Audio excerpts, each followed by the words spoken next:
홍준표 자유한국당 대표가 실패한 구체제 완전히 단절해야 된다. 이런 얘기를 했습니다. 살펴보시죠. 보수 우파가 더는 실패한 구체제를 안고 갈 수 없다. 구체제와 단절하고 새롭게 시작을 해야 한다. 이렇게 글을 시작했습니다. 그러면서요. 무소불위의 권력을 갖고도 탄핵 사태에 대처하지 못한 무능한 정권을 후회한들 무슨 소용이 있느냐. 안타깝지만 냉정하게 판단하고 보수 우파의 미래를 준비해야 할 때다. 이렇게 선언을 한 겁니다. 그러면서요. 박 전 대통령의 출당 문제는 우파 진영에 가치 있는 논쟁. 이제 냉정하게 잘잘못을 판단해보자. 박근혜 전 대통령과 더 나아가 친박까지 단절을 하겠다. 거의 이런 표현을 한 건데 홍준표 대표가 지난 4월 대선 때만 하더라도 이 문제에 대해서 이렇게 확실한 입장을 밝히지 못했었습니다. 그때 당시 발언 살펴보시죠. 정치적으로는 사체가 되어버린 박근혜 전 대통령을 다시 등 뒤에서 칼 꼽는 그거는 그런 걸 하는 것은 나는 사람의 도리가 아니다. 박근혜 전 대통령 출당 문제는 앞으로 우리 당에서 본격적으로 논의가 될 겁니다. 정치인이라면 자기가 잘못한 데 대한 책임을 질 수밖에 없습니다. 그 책임을 안 진다면 무책임한 정치가 되죠. 김시현 의원님, 아니 왜 이렇게 바뀐 겁니까? 그때 4월 달에는 그 말을 한 데가 4월 때는 선거 전이잖아요. 예.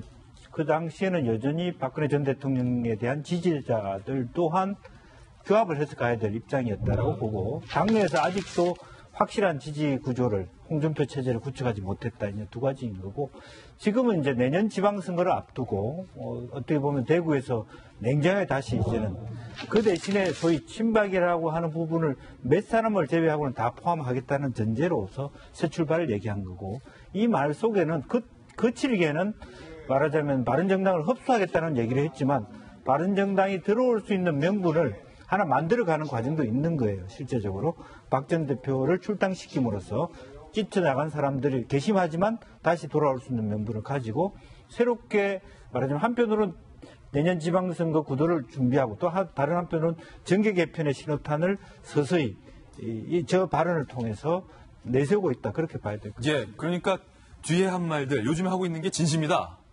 그렇죠. 이번에는 정말 진심이라고 보입니다. 그리고 사실은 이제 우리 김영주 전 의원께서 다 말씀하셨는데 맞습니다. 사실은 박근혜 대통령의 그 어떤 출당 문제를 짚지 않고서는 이 보수가 살아날 수 없다는 거에 대해서 뭐 너무나 많은 언론과 여러분들이 지적을 하는데 명확한 상황이고요.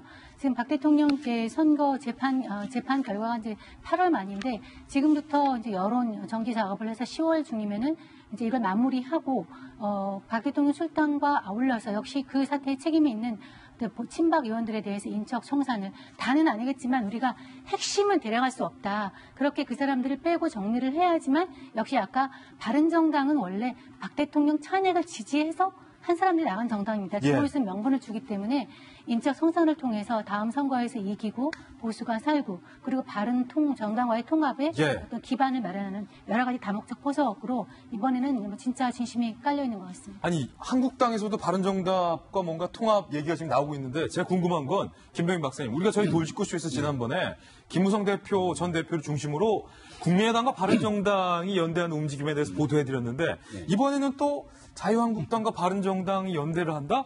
그럼 바른정당은 누구랑 손을 잡는 겁니까?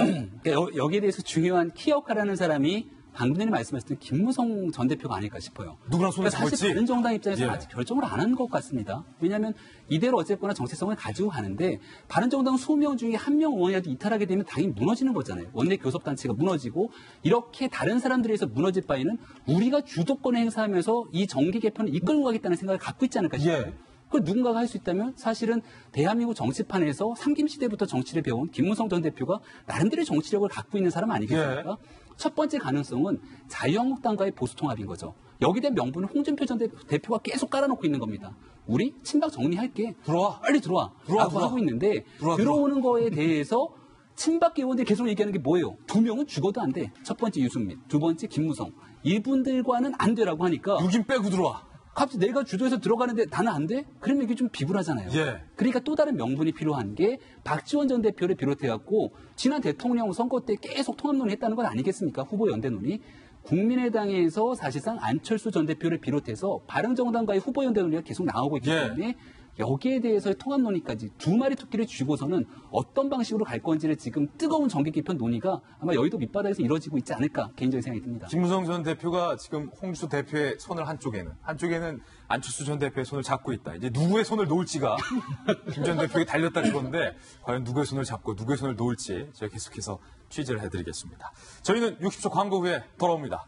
잠깐만요.